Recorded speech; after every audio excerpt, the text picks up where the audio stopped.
നമ്മൾ ഭാര്യ ഭർത്തൃ ബന്ധത്തെക്കുറിച്ചൊരു വിഷയം പറഞ്ഞപ്പോൾ പലർക്കും ഉള്ളിലുണ്ടായ സംശയമാണ്, പ്രത്യേകിച്ച് ആണുങ്ങൾക്ക്. നമ്മൾ എല്ലാ കടമകളും നിർവഹിക്കുമ്പോഴും തിരിച്ച് ഭാര്യയുടെ ഭാഗത്ത് നിന്നും അങ്ങനെ ഉണ്ടാകണ്ടേ എന്നുള്ളത്. ശരിക്കും ഭാര്യ ഭർത്തൃ ബന്ധത്തില് ആർക്കാണ് കൂടുതൽ കടമ എന്ന് വിവരിക്കാൻ പറ്റുമോ നമുക്ക്? ഭാര്യ ഭർത്തൃ ബന്ധം, അതായത് കുടുംബജീവിതത്തിൽ ഭാര്യയെ സംബന്ധിച്ചും ഭർത്താവിനെ സംബന്ധിച്ചും പറയുവാണെങ്കിൽ രണ്ടുപേരും ഈക്വൽ ആണ്. അള്ളാഹുവിന്റെ ഹബീബ് മുഹമ്മദ് റസൂലുള്ളാഹി സ്വല്ലല്ലാഹു അലൈഹി വസല്ലമ തങ്ങൾ പറഞ്ഞു, ഇസ്തൗസു ബിൻ നിസാഇ ഖൈറ. എന്ന് വെച്ചാൽ എന്താണ്? നിങ്ങൾ നല്ല പെണ്ണിനെ തിരഞ്ഞെടുക്കുക. ഈ നല്ല പെണ്ണിനെ തിരഞ്ഞെടുക്കാൻ പറഞ്ഞതിന്റെ ഒരു ചുരുക്കം എന്ന് പറഞ്ഞാൽ, ഒരു വീട്ടിലെ റാണിയായിട്ട് വാഴുന്നത് ഭാര്യയാണ്. കാരണം ആ വീട്ടിലെ A to Z വരെയുള്ള കാര്യങ്ങൾ നോക്കേണ്ടത് ഭാര്യയാണ്.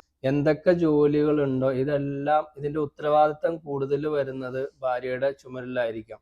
എന്ന് പറഞ്ഞ് ഭാര്യയെ ഒരു അടിമയെ പോലെ ജോലി ചെയ്യിപ്പിക്കണം എന്നല്ല പറഞ്ഞതിന്റെ അർത്ഥം. പക്ഷെ നമ്മൾ പറയുമ്പോൾ ടോട്ടലി ഒരു വീട്ടിലെ കാര്യസ്ഥയായിട്ട് വരുന്ന ആരായിരിക്കാം? ഭാര്യ ആയിരിക്കാം. ആ ഭാര്യനെ അത്രത്തോളം സേവനം ചെയ്യുന്ന രൂപത്തിലോട്ട് അവളെ മാറ്റുമ്പോൾ അവളും മനുഷ്യനാണ്. ആ ഒരു പരിഗണന കൊടുക്കുമ്പോഴാണ് നമ്മുടെ കുടുംബജീവിതത്തിൽ നമുക്ക് സന്തോഷം ഉണ്ടാവുന്നത്. തീർച്ചയായിട്ടും. മനസ്സിലായില്ലേ? അതേപോലെ തന്നെ ഈ ഭാര്യയും എന്ത് ചെയ്യണം? ഞാൻ വീട്ടിലിരിക്കുവാണെങ്കിലും എനിക്ക് വേണ്ട കാര്യങ്ങൾ, ഭക്ഷണം ഉണ്ടാക്കണമെങ്കിൽ ഭക്ഷണം വീട്ടിലുണ്ടാവത്തില്ല. അതിന് വേണ്ട സാധനങ്ങളെല്ലാം ഒരുക്കി കൊണ്ടുവരുന്ന വ്യക്തി ആരാണ്? ഭർത്താവാണ്. അദ്ദേഹം രാവിലെ ജോലിക്ക് പോകുന്നു. അപ്പൊ അദ്ദേഹം ജോലിയിൽ നിന്ന് വരുമ്പോൾ അദ്ദേഹത്തിന് സമാധാനം ആവേണ്ട വ്യക്തിമാര് തന്നെയാണ് ഈ ഭാര്യ തന്നെ. അതാണ് നല്ല പെൺകുട്ടിയെ നമ്മൾ തിരഞ്ഞെടുക്കാൻ പറഞ്ഞതിന്റെ ചുരുക്കം. അതാണ്. ഭർത്താവ് ജോലിയിലായിരിക്കും, അല്ലെങ്കിൽ ജോലി കഴിഞ്ഞ് വരുന്ന സമയത്ത്, ആ സമയത്ത് നമ്മൾ ഒരു ആവശ്യങ്ങളുമായിട്ടും അവരുടെ മുന്നിൽ പോകാതിരിക്കുക. പ്രത്യേകം നമ്മൾ സ്ത്രീകൾ അത് ശ്രദ്ധിക്കുക. അപ്പം അങ്ങനെ പോകുമ്പോഴുള്ള വിഷയം എന്ന് പറഞ്ഞാല്, നമ്മൾക്കറിയില്ല അവര് ജോലി സ്ഥലത്ത് അവർക്കുണ്ടാകുന്ന ആ ഒരു സ്ട്രെസ്സും വിഷമവും എന്തെങ്കിലും പ്രശ്നങ്ങളും ഒക്കെ ആയിട്ടായിരിക്കും അവർ വീട്ടിലേക്ക് വരുന്നത്. അപ്പോൾ ഭാര്യമാർ ചെയ്യേണ്ടത് ഒരു സലാം കൊടുത്ത് സ്വീകരിക്കുക. അവർക്ക് വേണ്ടിയത് എന്തെങ്കിലും, ഒരു ചായയോ മറ്റോ എന്തെങ്കിലും വേണമോ എന്ന് ചോദിക്കുക. വേണമെങ്കിൽ അത് കൊടുക്കുക. അങ്ങനെ വന്ന് ഒരു മണിക്കൂറത്തേക്കെങ്കിലും അവരെ ഒന്ന് റെസ്റ്റ് ചെയ്യാൻ അനുവദിക്കുക. ഇത് നമ്മൾ ഫോളോ ചെയ്യുവാണെങ്കിൽ, നമ്മുടെ ജീവിതത്തിൽ ഫോളോ ചെയ്ത് പോവുകയാണെങ്കിൽ ഒരുവിധപ്പെട്ട പ്രശ്നങ്ങളൊക്കെ അവിടെ അവസാനിക്കും. കാരണം വന്ന് കയറുമ്പോൾ തന്നെ നമ്മുടെ വീടെന്ന് പറയുന്ന ഒരു സമാധാനത്തിന്റെ ഒരു സ്ഥലമാണ്, അല്ലെ? വീട്ടിൽ വന്ന് കയറുമ്പോഴത്തേക്കും ഭാര്യ ഇങ്ങനെയാണ് പെരുമാറുന്നതെങ്കിൽ, ഇഷ്ടമില്ലാത്ത, സ്നേഹമില്ലാത്ത, ഞാൻ ഇന്ന് പറഞ്ഞ കാര്യം ചെയ്തില്ലല്ലോ എന്നെല്ലാം പറഞ്ഞ് ചോദ്യങ്ങളുമായിട്ട് വരുന്ന ഒരു ഭാര്യയെക്കാളും സന്തോഷത്തോടുകൂടി ഒരു ചായ കൊണ്ട് സ്വീകരിക്കുന്ന ഭാര്യയാണ് എല്ലാ ഭർത്താക്കന്മാരും ആഗ്രഹിക്കുന്നത്. നമ്മൾ അതുപോലെ ഒന്ന് മാറിക്കഴിഞ്ഞാലും തീർച്ചയായും അവരും നമ്മളോടുള്ള സ്നേഹത്തിൽ മാറ്റങ്ങൾ ഉണ്ടാക്കാൻ തുടങ്ങും. അപ്പോൾ അങ്ങനെ ചെയ്തു നോക്കുവാണെങ്കിൽ ഒരുവിധപ്പെട്ട പ്രശ്നങ്ങളെല്ലാം അവസാനിക്കും. പക്ഷെ ഇന്നത്തെ സമൂഹത്തില് ഭാര്യയും ജോലിക്ക് പോകുന്ന ഭാര്യ ഉണ്ടല്ലോ, അപ്പൊ അവിടെയാണ് വിഷയം വരുന്നത്. ഭാര്യ ജോലിക്ക് പോകുമ്പോ തന്നെ അവിടെ ഈക്വൽ ആണ്. അപ്പൊ വേറൊരു അഡ്ജസ്റ്റ്മെന്റിലോട്ട് കാര്യങ്ങൾ മാറും. എങ്ങനെയാണെന്ന് പറഞ്ഞു കഴിഞ്ഞാല്, അവളും ജോലിക്ക് പോകുന്നു, ഞാനും ജോലിക്ക് പോകുന്നു. അപ്പൊ നമ്മൾ രണ്ടുപേരും ജോലി കഴിഞ്ഞ് വന്ന് ഒരുമിച്ച് അടുക്കളയിലോട്ട് കയറുന്നു. രണ്ടുപേർക്കും തുല്യമായിട്ട് ചെയ്യാൻ പറ്റുന്ന ജോലികളൊക്കെ രണ്ടുപേരും തുല്യമായിട്ട് ചെയ്യുമ്പോൾ അവിടെ കഴിയും. ആ സമയത്ത് ഭാര്യയും ജോലിക്ക് കഴിഞ്ഞിട്ട് രണ്ടുപേരും ഒരുമിച്ച് വീട്ടിലോട്ട് കയറി വരുന്നു.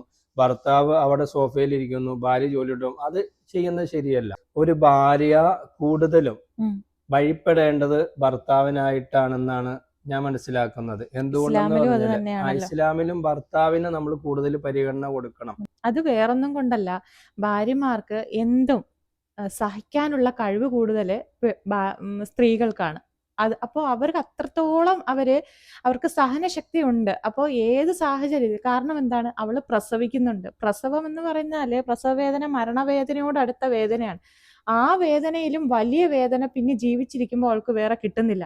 ആ ഒരു അനുഭവം കഴിഞ്ഞു വരുന്ന ഒരു സ്ത്രീക്ക് വേറെ എന്ത് സാഹചര്യങ്ങളും നമുക്ക് മറികടക്കാനുള്ള ഒരു സഹനശക്തി റബ്ബ് സുബ്ഹാനഹു വ തആല അവൾക്ക് കൊടുക്കുന്നുണ്ട്. അതുകൊണ്ടാണ് സ്ത്രീയോട് ഒരു പ്രതികൂല സാഹചര്യത്തില് എല്ലാം സഹിച്ചും ക്ഷമിച്ചും പോകണം എന്ന് സ്ത്രീയോട് പറയുന്നത്. ഇന്നത്തെ സമൂഹത്തില് അത് സ്ത്രീക്ക് വളരെ കുറഞ്ഞു വരുന്ന ഒരു കാര്യമാണ്. പക്ഷെ നമ്മള് അത്രത്തോളം സഹിച്ച് ക്ഷമിച്ച് ജീവിതത്തിലേക്ക് വന്നാൽ മാത്രമേ ഒരു കുടുംബജീവിതം നല്ല രീതിയിൽ, കുടുംബം എന്ന് പറഞ്ഞാല് കൂടുമ്പോൾ ഇമ്പമുള്ളതാണല്ലോ കുടുംബം. ആ ഇമ്പം കൊണ്ടുവരേണ്ടത് തീർച്ചയായും സ്ത്രീയാണ് കൂടുതലും ശ്രദ്ധിക്കേണ്ടത്. കൂടുതലും നമ്മൾ ഭാര്യമാരുടെ ഉപദേശം പറയുന്നതെന്ന് പറഞ്ഞാൽ ഏറ്റവും കൂടുതൽ പരാതി ഉണ്ടാവുന്നത് സ്ത്രീ വിഭാഗത്തിൽ നിന്നാണ്. അവർക്ക് എന്തിനും തൊട്ടതിനും പിടിച്ചതിനും പരാതി പറയുന്നത് സ്ത്രീ വിഭാഗത്തിൽ നിന്നാണ്. അതുകൊണ്ടാണ് അവരോട് ഇപ്പോൾ നമ്മൾ ക്ഷമ കൊണ്ട് ഉപദേശം നൽകണം. നിങ്ങൾ ക്ഷമിക്കണം, സഹിക്കണം. ഇപ്പൊ ഒരു കല്യാണം കഴിഞ്ഞ് പോണ ഒരു പെൺകുട്ടീനെ വിളിച്ചിട്ട് ആ ഉമ്മ എന്താ പറയാ, മോളെ ഇത്ര നാൾ നീ ഞങ്ങളുടെ അടുത്ത് കാണിച്ച പോലെ സ്വാതന്ത്ര്യം ഒന്നും നീ അവിടെ ചെല്ലുമ്പോൾ എടുക്കരുത് കേട്ടോ, അത് വേറൊരു വീടാണ്. അപ്പൊ നമ്മളെപ്പോഴും നമ്മളൊരു അനുസരണ, മുസ്ലിം എന്ന് പറഞ്ഞു കഴിഞ്ഞാൽ അതിന്റെ അർത്ഥം തന്നെ അനുസരണയുള്ളവണ്ണ. നമുക്ക് അനുസരണ മതി. ഈ അനുസരണ എന്ന് പറയുമ്പോൾ തന്നെ അടിച്ചേൽപ്പിക്കരുത്. ഭാര്യ എന്ന് പറയുന്ന വ്യക്തി മനുഷ്യനാണ്, ഭർത്താവ് എന്ന് പറഞ്ഞ വ്യക്തി മനുഷ്യനാണ്. രണ്ടുപേരും മനുഷ്യനാണ്. മനുഷ്യത്വം നമ്മുടെ ഉള്ളിൽ എപ്പോഴും ഉണ്ടാവണം. അടിക്കാനോ ഇടിക്കാനോ കുത്താനോ ചീത്ത വിളിക്കാനൊന്നും നമ്മൾ നിൽക്കരുത് പരസ്പരം. അതൊക്കെ നമ്മുടെ സംസ്കാരത്തിന് യോജിച്ചതല്ല എന്ന് നമ്മൾ ആദ്യം മനസ്സിലാക്കുക. പിന്നെ സ്വകാര്യ ജീവിതം വരുമ്പോൾ രണ്ടുപേരുടെ ഇടയിലുള്ള പ്രശ്നങ്ങൾ, വഴക്കുകളും എല്ലാം രണ്ടുപേരുടെ ഇടയിലും തീർക്കാൻ ശ്രമിക്കുക. അത് ഉമ്മയോടും, പെൺകുട്ടിയാണെങ്കിൽ ഉമ്മയോട് പറഞ്ഞു, വാപ്പയോട് പറഞ്ഞു, സഹോദരങ്ങളോട് പറഞ്ഞു. അങ്ങനെ പറയുമ്പോൾ പ്രശ്നത്തിന്റെ ആ ഒരു തലം വേറെ ഒരു തലത്തിലേക്ക് മാറും. അപ്പോൾ അത് ഒഴിവാക്കുന്നതിന് വേണ്ടി ഇപ്പൊ നമ്മൾ തമ്മിലുള്ള പ്രശ്നം, അതായത് ഭാര്യ ഭർത്തൃ തമ്മിലുള്ള പ്രശ്നം ഒരുപക്ഷെ ഇന്നല്ലെങ്കിൽ നാളെ തീരും. പക്ഷെ നമ്മളിത് മറ്റൊരാൾ പറഞ്ഞു കഴിഞ്ഞാൽ ആ പ്രശ്നം അവിടെ തീരുന്നില്ല. അതാണ് അതിൽ വരുന്ന മറ്റൊരു വിഷയം. തീർച്ചയായും പറയേണ്ട കാര്യങ്ങൾ പറയുക തന്നെ വേണം. എങ്കിലും ഒരു 80% പ്രശ്നങ്ങളും നമ്മുടെ ഉള്ളിൽ തന്നെ ഒതുക്കി തീർക്കുന്നതാണ് നല്ലൊരു കുടുംബജീവിതത്തിന് ഏറ്റവും ഉത്തമം. പല ഭർത്താക്കന്മാരും പ്രവാസ ലോകത്തായിരിക്കും ജീവിക്കുക.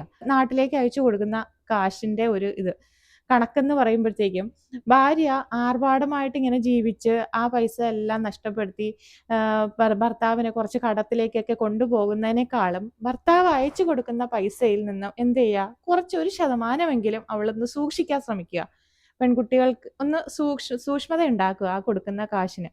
അപ്പോൾ എന്നിട്ട് എന്തെങ്കിലും വിശേഷ ദിവസങ്ങളും കാര്യങ്ങളും ഒക്കെ വരുമ്പോൾ നമ്മുടേതായ ഒരു ചെറിയ സമ്മാനം ഭർത്താവിന് കൊടുക്കുക. ഒരു എന്താ പറയുക, ഒരു കുഞ്ഞു വാച്ചോ, ഒരുപാട് വിലയല്ല, കുറച്ചെങ്കിലും നമ്മുടെ കയ്യിൽ ഒതുങ്ങുന്ന രീതിയിലുള്ള ഒരു സമ്മാനമൊക്കെ കൊടുക്കാൻ സാധാരണ കുടുംബത്തിലെ കേട്ടോ ഞാൻ ഈ പറയുന്നത്. വലിയ വലിയ കുടുംബങ്ങളുടെ അവർക്ക് പറഞ്ഞു കൊടുക്കേണ്ട കാര്യമില്ല. അവരെല്ലാവരും ഇപ്പോഴത്തെ കാലത്ത് സോഷ്യൽ മീഡിയയിലൊക്കെ അങ്ങോട്ടും ഇങ്ങോട്ടും എല്ലാം ഗിഫ്റ്റ് കൊടുക്കുന്നത് കണ്ടിട്ടുണ്ട്. പക്ഷെ ചെറിയ കുടുംബത്തിലെ അംഗങ്ങൾക്ക് വേണ്ടിയാണ് ഞാൻ പറയുന്നത്.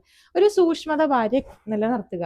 അപ്പോൾ അങ്ങനെ നിലനിർത്തുന്ന ഭാര്യേനെയാണ് മിക്ക ഭർത്താക്കന്മാർക്കും ഇഷ്ടം. അപ്പൊ നമ്മൾ അങ്ങനെ ഒന്ന് കൊടുത്തു നോക്കിയേ, അവരുടെ വിശേഷ ദിവസങ്ങളിൽ വരുമ്പോൾ ഒരു കുഞ്ഞു സമ്മാനമൊക്കെ കൊടുത്തു നോക്കിയേ. തിരിച്ച് ഭർത്താക്കന്മാരും അവരുടെ പിറന്നാളോ അല്ലെങ്കിൽ വെഡിങ് ആനിവേഴ്സറി ഒക്കെ വരുമ്പോൾ തിരിച്ചൊരു കുഞ്ഞു സമ്മാനം കൊടുത്തു നോക്കിയേ. അത് അങ്ങോട്ടും ഇങ്ങോട്ടും ഉള്ള ഈ ഒരു സമ്മാനം കൊടുക്കൽ എന്ന് പറയുന്നത് ഭയങ്കര സ്നേഹമുള്ള ഒരു ഇതിന്റെ പ്രതീകമായിട്ടാണ്. അപ്പൊ അങ്ങനെ വരുമ്പോൾ അവരുടെ ഇടയിൽ നല്ല ഒരു ബന്ധം നിലനിൽക്കുകയും അത് അതുപോലെ മുന്നോട്ട് കൊണ്ടുപോകാനും രണ്ടുപേർക്കും കഴിയും. ഇങ്ങനെ ഒന്ന് ശ്രമിച്ചു നോക്ക്, തീർച്ചയായും ഫലം ഉണ്ടാവും. മറ്റുള്ളവരെ കാണിക്കാൻ വേണ്ടിയിട്ടല്ല കേട്ടോ, നമ്മുടെ സ്വകാര്യ ജീവിതത്തിലെ സന്തോഷങ്ങളാണ്. നമ്മൾ അങ്ങനെ നമ്മുടെ പ്രിയപ്പെട്ടവൾ അറിയാതെ നമ്മൾ അവൾക്കൊരു ഗിഫ്റ്റ് കൊടുക്കുമ്പോഴും പ്രിയപ്പെട്ടവൻ അറിയാതെ അവനക്കൊരു ഗിഫ്റ്റ് കൊടുക്കുമ്പോഴും ഉണ്ടാവുന്ന സന്തോഷം നമ്മൾ പറഞ്ഞറിയിക്കുന്നതിനേക്കാളും അപ്പുറമാണ്. നമ്മൾ പ്രതീക്ഷിക്കാതെ നമുക്ക് കിട്ടുന്ന സന്തോഷം എന്ന് പറയുന്നത് വളരെ വലിയൊരു കാര്യമാണ്. ആ ഒരു സമ്മാനത്തിന്റെ പ്രതിഫലം എന്ന് പറയുന്നത് ചിലപ്പോൾ നിങ്ങൾക്ക് ലൈഫ് ലോങ് സന്തോഷമായിരിക്കാം അതുകൊണ്ട് ലഭിക്കുന്നത്. ഇൻഷാ അല്ലാഹ് നമ്മുടെ കയ്യിൽ ഒതുങ്ങുന്ന ഒരു സമ്മാനമൊക്കെ കൊടുത്ത് പരസ്പരം സന്തോഷങ്ങൾ കൈമാറി ഹാപ്പി ആയിട്ട് ജീവിതം കളർഫുള്ളായിട്ട് ജീവിക്കുക. ഇൻഷാ അല്ലാഹ് അല്ലാഹു തആല നമുക്ക് ഹൈറായത് ചിന്തിക്കാനും ഹൈറായത് പ്രവർത്തിക്കാനും എല്ലാ തൗഫീഖും നൽകട്ടെ. വസല്ലല്ലാഹു തആല വസല്ലമ അലാ ഖൽഖി സയ്യിദിനാ മുഹമ്മദ്.